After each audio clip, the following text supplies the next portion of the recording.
Hi, everybody. It's Joe Cioffi on this Saturday evening.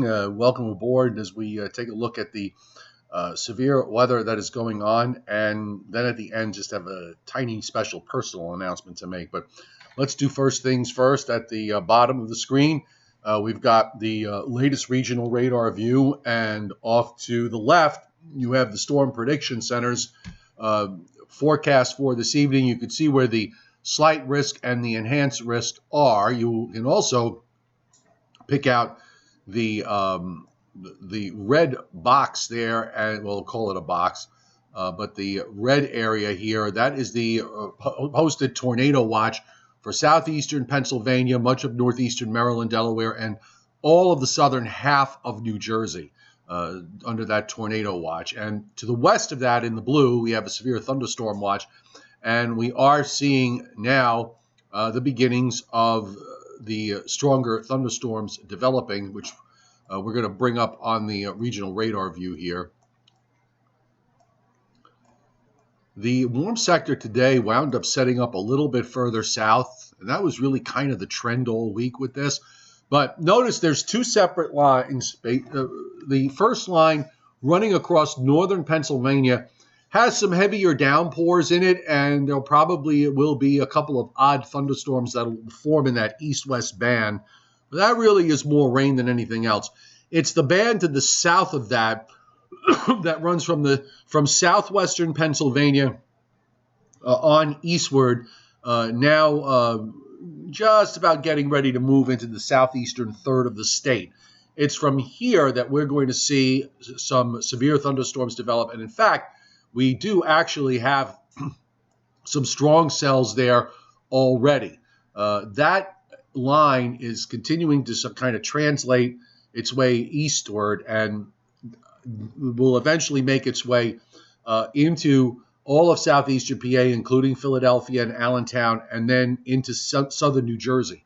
And this will reach its peak in terms of the storm intensity probably between now and 8 or 9 o'clock tonight, before we start to see these cells weaken out and move to the south. So as far as warnings are concerned, at this point, this is where you really need to pay attention to your local National Weather Service forecast office, because obviously I can't really, unless I want to live stream for 3 hours at a time while these thunderstorms move through, and I don't know if anybody wants to really sit through that, but you can see in the yellow area here in southern New Jersey, southeastern PA, Delaware, northeastern Maryland, the tornado watch, and in that purplish area, the severe thunderstorm watch. I don't see anything yet inside the tornado watch area, but that would make sense since those thunderstorms haven't quite reached there yet. And I think there may be a couple of odd severe thunderstorm warnings that have now popped up over parts of southwestern Pennsylvania. So this is the area in question as we watch it go through this evening. So we'll bring up the weather models and see where they're taking us through all of this. Let me just bring the GFS up front and center first. I'm actually going to switch off to the NAM here, and we'll look at the short range models. In fact, quick change. Let's go to the HRRR. And let's start it back from where we are at this moment. HRRR has actually behaved fairly well so far this spring. It hasn't been picture perfect, but it has seemed to have had a better handle on things. And here are the thunderstorms through this evening. This is at 8 o'clock tonight, so in a little less than 2 hours, what the profile of the thunderstorms are to look like. They translate themselves into southern New Jersey, where we have the strongest cells. There are a few pockets of heavier cells across northern New Jersey, Long Island, and into southern Connecticut. But the big cells are really to the south, and then they continue to move south and east from there. Notice that, by the way, to the west, there is some shower and thunderstorm activity moving into Ohio. How much of that survives coming eastward will be playing a role as far as Sunday's forecast is concerned, with the idea that we may see some on and off showers. Let me go back one run on the HRRR model. And at least we can take it a little bit further here. Now, here's the thing. Just looking at, we're at 22Z. You notice that the radar that we have and the current radar that I showed you earlier doesn't have that southern, the HRRR doesn't have that southern line as well defined. So I'm going to try and match up the models, which model has the better look to it. Perhaps the NAM does. This looks a little bit different, and the NAM really fires up that southern half of the line. You see that really bright red blotch there, southeastern PA into southern New Jersey. So the NAM actually, the NAM, at least for the moment, has I may have the look that is closer to reality. Why don't we, here's the 3-kilometer NAM, which really doesn't have, it does fire up the southern part of that line, but it doesn't quite have it set up the same way as what's showing up on the radar. So, look, folks, the risk area is what it is. If you are inside that risk area, pay attention because of the volatility. I am outside my risk area, and I actually can see my skies getting a bit darker here as I'm going to be getting into the northern part of the northern area of downpours with a few embedded thunderstorms. Now, going forward, as far as the rest of the weekend is concerned and heading into next week, one of the things that we noticed as far as the overall pattern is the fact that we are going to have an opening of moisture coming up from the Caribbean northward into the southeastern part of the United States and up the East Coast. So that's going to put us at risk for some showers and thunderstorms, possibly every day next week. Here's Mother's Day with some on and off showers. There's going to be some shower and thunderstorm activity developing in the Central Plains and Middle Mississippi Valley on Sunday night into Monday. And then late Monday afternoon and evening for the east, again, some on and off showers, maybe some heavier showers and thunderstorms back into parts of Iowa and northern Illinois and back through Kansas. And then you can see, by the way, there is a swirl. If you look down in Florida, okay, off the Florida coast, there is a circulation that develops there. So there is a weak low-level circulation that develops and moves up toward the Gulf Coast. And you got all this tropical moisture streaming up the eastern seaboard pretty much all week long. Late in the week, a big high builds down from the north. I think that's probably going to mean a front will pass through and push southward. So we will get into a bit more of an onshore flow. Whether that means that we get the drier air, enough of it to come down or not, remains to be seen. But you can see how much shower activity the models have not that far away from us. And again, this is pretty much all week long. So I think we're going to have a, rather, I wouldn't say it's a soaking rain. It's certainly not going to rain every waking minute all week long. There are going to be some dry periods. The first part of the week is likely to be on the warm side, especially on Tuesday when I think we could see temperatures up into the 80s. By the way, let me also address here the persistence of the GFS. And I was discussing this with a friend of mine this morning, and he agrees with me. There must be something inherently wrong inside the models for this thing to keep generating a hurricane on every model run for the last 7 or 8 days, going out beyond 300 hours. Looks like on the earlier run today, it kind of came back in with something at day 11. But you know what? It really has been like this every day this week. It's been showing a hurricane coming out after day 11 or 12 in the Caribbean, and it never seems to get closer. At this point, from the first time it showed it, we should be at day 6 or 5 and seeing it. It's not there. So again, if you see stuff or hear stuff, pay very little attention to it until I start paying attention to it. You can relax. You don't have to really worry about it too much. There's just something going on. Maybe it has to do with the upgrade they did. I really don't know, but I definitely will look into this. In the meantime, let me come back up to the front and give me 1 second, okay? Because I have to find it, but it's here. It's just going to take me a while to load it. But it was very funny because yesterday, as I was just as I wrapped up the live stream that that I did, I got a text message from one of my daughters, and that if I had gotten it or noticed it a couple of seconds sooner. Jason Schaeffer, thank you very much. I really appreciate it. I'll explain. Jason is congratulating me. Let me explain why, and I will put it up here now.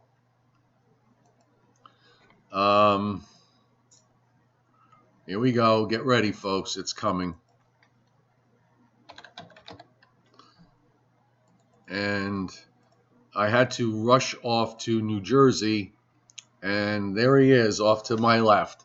That is me with my that's my first and new grandson. That is Julian Douglas. He came into this world yesterday evening very quickly. My daughter almost gave birth to this child on the highway because she went into labor during the virtually in the peak of evening rush hour, and but she made it to the hospital just barely in time, and there he is, 6 pounds 15 ounces, 20 inches long.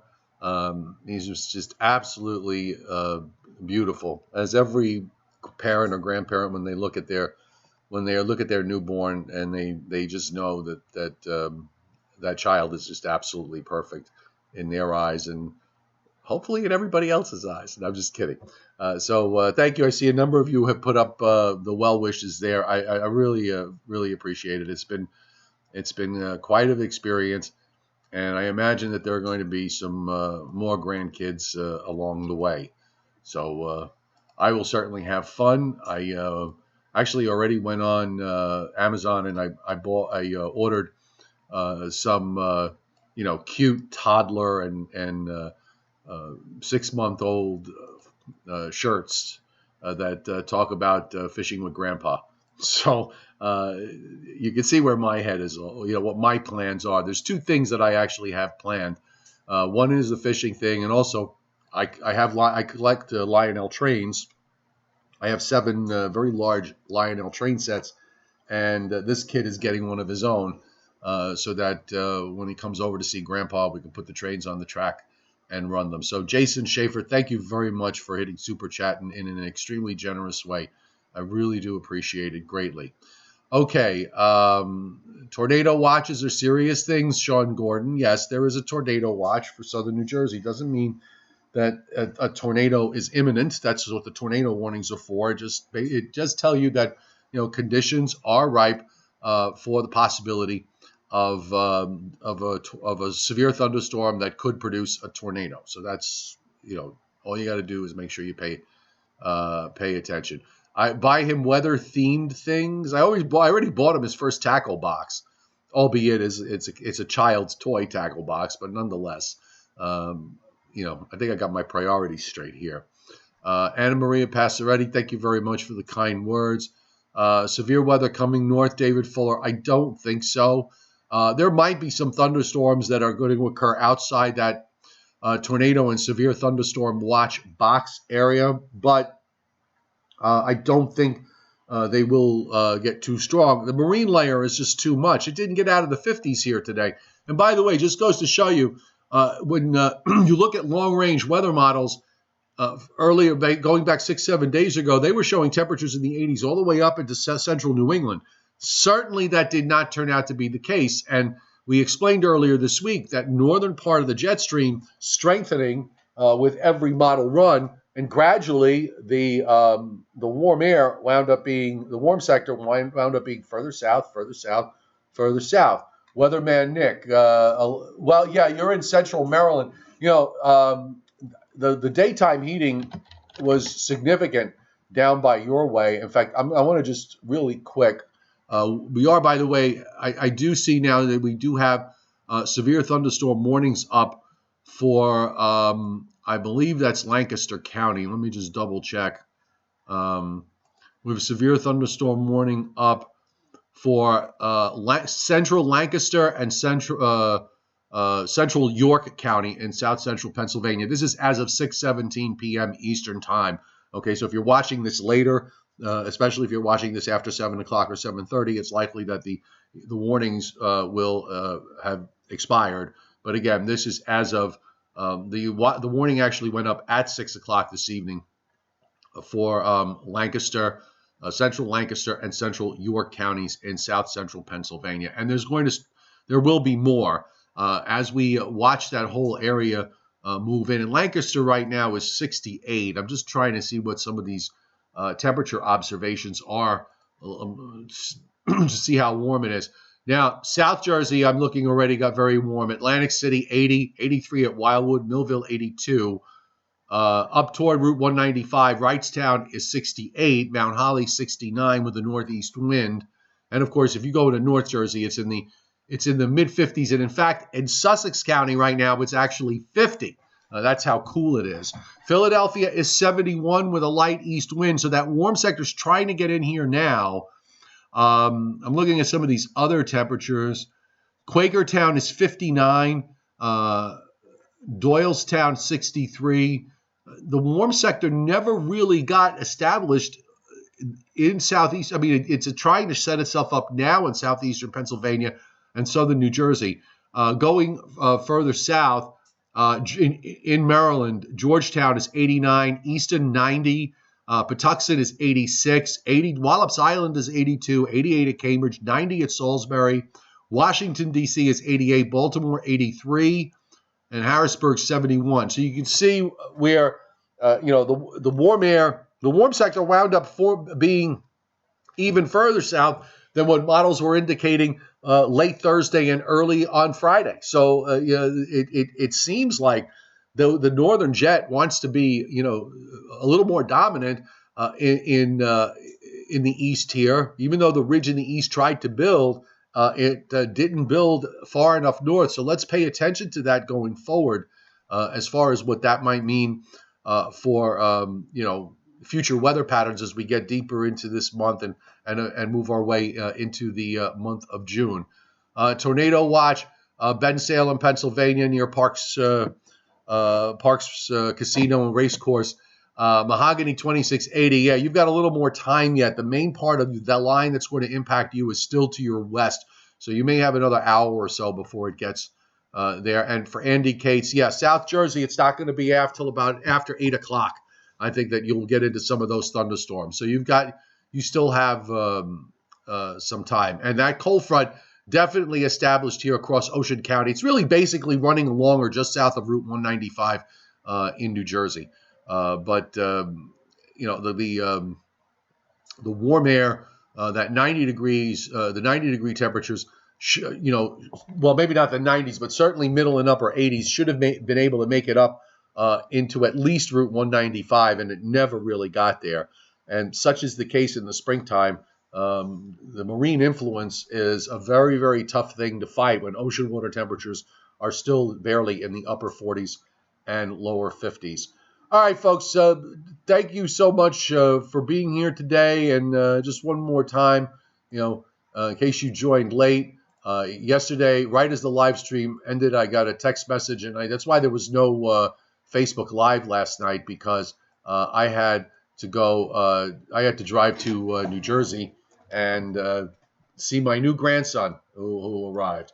And there he is on the picture we took last night. Little Julian Douglas, and Grandpa could not be happier. In fact, Grandpa went out fishing today and caught his first 2 smallmouth bass for the season with my buddy Phil Buzz. Spent a nice afternoon together, and it was quite cool.